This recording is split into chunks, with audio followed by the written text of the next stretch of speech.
So kuna baadhi ya jumbe ambazo Mungu amenipa. Hizi jumbe au hizi nabii amenipa kwa lengo la faida ya kanisa lake. Wapi tumetoka au wapi tunaenda, nini tunachotakiwa kuomba. Sema amen. Kutakuwa kuna matukio ya watu wengi kupotea, sio watoto, sio wakubwa, na miongoni mwa hao ni watoto wa viongozi wakubwa tu serikalini. Sema amen.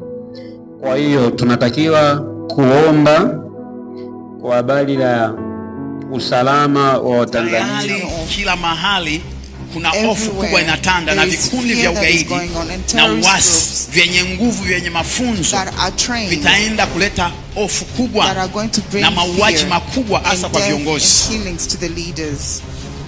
na wakuu wa vyombo, polisi, jeshi, familia zao, wake zao, watoto wao.